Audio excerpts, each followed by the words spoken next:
کیا آج دنیا کسی مامور من اللہ کی منتظر ہے؟ قیامت سے پہلے رونما ہونے والی واقعات کی پیشگوئیاں تمام آسمانی کتابوں میں درج ہیں، یہودیوں کی موجودہ کتابوں میں بھی، عیسائیوں کی مروجہ انجیلوں میں بھی، قرآن کریم اور حضور صلی اللہ علیہ وآلہ وسلم کی احادیث میں بھی، اور بعض مشرقی مذاہب مثلا بدھ مت کے بعض اقوال میں بھی تفصیلی حالات کا ذکر موجود ہے۔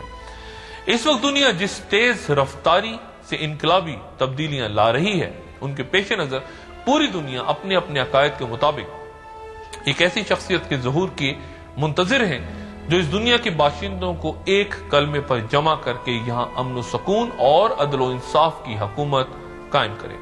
دنیا کے تین بڑے مذاہب کے پیروکار یعنی مسلمان، عیسائی اور یہودی، تینوں ایک ایسے عظیم رہنما کی آمد کے منتظر ہیں جو قیامت کے وقوع پذیر ہونے سے پہلے ایک بڑے اور آخری خونریز مارکے میں ان کی قیادت کرے۔ کیا قرب قیامت کا دور جس میں خروج دجال اور ظہور امام مہدی ہونا تھا آن پہنچا ہے، اور کیا مذکورہ علامات پوری ہو چکی ہیں؟ رسول اللہ صلی اللہ علیہ وآلہ وسلم نے اپنی امت کی ہدایت و رہنمائی کے لیے جس تفصیل اور جس اہمیت کے ساتھ قرب قیامت کے حالات بیان فرمائے، ان کی روشنی میں بلا شک و شبہ اور بلا کسی خوف تردید کے یہ کہنا درست ہے کہ ہم اس وقت قرب قیامت کے اس دور سے گزر رہے ہیں جو خروج دجال اور ظہور مہدی جیسے بڑے واقعات سے پہلے کا دور ہے، اور اس دور سے متعلق جو پیشگوئیاں رسول اللہ صلی اللہ علیہ وآلہ وسلم نے بیان فرمائی، ان میں سے بیشتر کا حصہ ہماری آنکھوں کے سامنے گزر چکا ہے۔ خروج دجال اور ظہور امام مہدی کی نشانیاں کیا ہیں؟ کیا ان نشانیوں کا وقت آن پہنچا ہے اور وہ نشانیاں پوری ہو چکی ہیں؟ یہ بھی ارشاد نبوی ہے کہ دجال اپنے دشمنوں پر آگ کی بارش برسائے گا اور اپنے حمایتیوں کو پورا کرام کرے گا۔ ہم نے حالیہ جنگوں میں یہ مناظر بھی اپنی آنکھوں سے دیکھے۔ وَمِنَ الْقُرْآنِ إِلَّا دَرْسُ، قرآن کی تدریس رہے گی، قرآن پر عمل نہیں رہے گی۔ البتہ آپ کتابوں کا مطالعہ کریں، یقیناً آپ اس بات کو محسوس کریں گے کہ وہ علامات تقریباً 70-80% علامات پورے ہو چکے۔ اذا بعد القریب وقرب البعید، امام زمانے کے ظہور کی علامت یہ ہے کہ نزدیک دور اور دور نزدیک ہو۔ آپ دیکھیے ہم یہاں بیٹھے ہوئے ہیں، ہماری آواز دنیا کی کہاں کہاں تک جا رہی ہے، اور کون کون سن رہا ہے؟ سب دور نزدیک، اور نزدیک جو ہے وہ دور۔ آج باپ بیٹے میں اتنے جدائی ہیں کہ باپ بیٹے کو نہیں جانتا کہاں ہے، اور بیٹے باپ کو کا پتہ نہیں ہے کہ وہ کہاں ہے۔ یہ بھی ایک علامت ہے۔ اذا قرب البعید وبعد القریب۔ ایک جملے اور ہے واذا رکب الحدید علی الحدید، جب لوہے پہ لوہا چلے، یہی غیر اس کا ٹائر بھی لوہے کا ہے اور پٹری جو ہے وہ بھی لوہے کا ہے۔ لہذا بس اجمالی طور پر تو ہم مانتے ہیں کہ ایک شخص دجال آئے گا اور وہ کانا ہوگا، اس کی ایک آنکھ ہوگی، لیکن اس کے پاس قوت اتنی ہوگی کہ وہ کسی زمین کو کہے گا کہ نکالو اس میں سے اپنے خزانے، اور وہاں جو ہے وہ پھر لہلہاتی ہوئی کھیتیاں ہو جائیں گی، زمین کے خزانے نکل آئیں گے، اور وہ جو ہے انتہائی تیز رفتار ہوگا، پوری دنیا میں چکر لگا لے گا چند دن کے اندر۔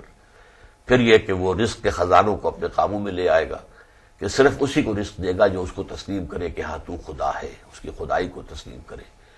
اہل ایمان پر وہ سخت ترین وقت ہوگا۔ ہمارے بھی نظریہ یہی ہے کہ ایسی حالت ہوگی کہ استعمار اور استکبار اور استثمار والے جو ہیں نا، وہ دنیا کی بڑی بڑی چیزوں کو اپنے قبضے میں لیں گے اور مسلمان ان پر محتاج ہوں گے، جیسے کہ آج نہیں ہے۔ آج ہم محتاج ہیں کہ نہیں؟ محتاج، ہر چیز ہمارے پاس ہے، پھر بھی ہم اغیار کے محتاج، پھر بھی ہم ان کی طرف دیکھ رہے ہیں۔ ہر چیز ہمارے پاس ہے، تیل ہے ہمارے پاس، گندم ہے، سمندر ہے، اناج ہے، پہاڑ ہے، سب کچھ ہمارے پاس، سب کچھ ہے، مگر پھر بھی میں آپ سے سوال کروں گا کیوں ہم محتاج ہیں ان پہ؟ کیوں وہ ہمیں آنکھیں دکھا رہے ہیں؟ یہ سب علامات ہیں۔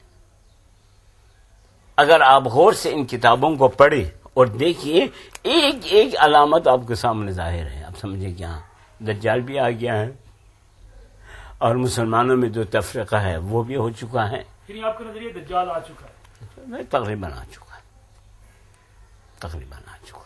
اب حالات بتا رہے ہیں کہ اب امام مہدی کا ظہور بہت نزدیک ہے. کیا امام مہدی کو لوگ منصب امامت پر بٹھائیں گے یا اللہ تعالیٰ خود انہیں معمور کرے گا؟ اللہ کے طرف سے ہوگا، ہم خود نہیں بنائیں گے. امام مہدی کا ظہور کہاں سے ہوگا اور کیا ان کو ماننا ضروری ہوگا؟ یہ دیکھ کر لوگ گروہوں اور جماعتوں کی شکل میں ان کے ہاتھ پر بیٹھتے ہیں. شام کے ابدال اور عراق کے اولیاء اور نیک لوگوں کی جماعتیں ان کے پاس آ کے ان کی بیعت کرتی اور سب پر ان کی بیعت واجب ہے. میں یہاں یہ وضاحت کرتا چلوں کہ اس بات کا تعین دشوار ہے کہ امام مہدی کا ظہور کس سمت سے ہوگا. حافظ ابن کثیر اپنی کتاب الفتن والملاحم میں قطعی رائے پیش کرتے ہیں کہ امام مہدی کا خروج مشرق سے ہوگا. امام مہدی کے بارے میں اس کثرت سے احادیث وارد ہوئی ہیں کہ مانوی اعتبار سے وہ تواتر تک پہنچ گئی ہیں. یہ تواتر یا متواتر احادیث ان احادیث کو کہتے ہیں جو صحیح ہوں اور جنہیں ایسے سکہ راویوں نے بیان کیا ہو جن کا قصد پر اتفاق محال ہو، سند کی ابتدا سے انتہا تک اسی قسم کے راوی ہوں. جمہور علماء کے درمیان اس سے علم قطعی ہوتا ہے جو کہ واجب اور ان پر عمل فرض قرار پاتا ہے. امام مہدی کی شان میں وارد ہونے والی احادیث متواتر پر ماضی و حال کے تمام علماء کا سوائے ابن خلدون کے اس بات پر اجماع ہے کہ عقیدتاً اور تصدیقاً اس بات پر ایمان لانا واجب ہے. دجال خروج کر چکا، قرب قیامت اور ظہور امام مہدی کی نشانیاں پوری ہو چکیں، مشرق سے امام مہدی کے دعوے کی صدا بلند ہو چکی، مگر دنیا نہ جانے اب بھی کس انتظار میں بیٹھی ہے. وقت تھا وقت مسیحا نہ کسی اور کا وقت، میں نہ آتا تو کوئی اور ہی آیا ہوتا.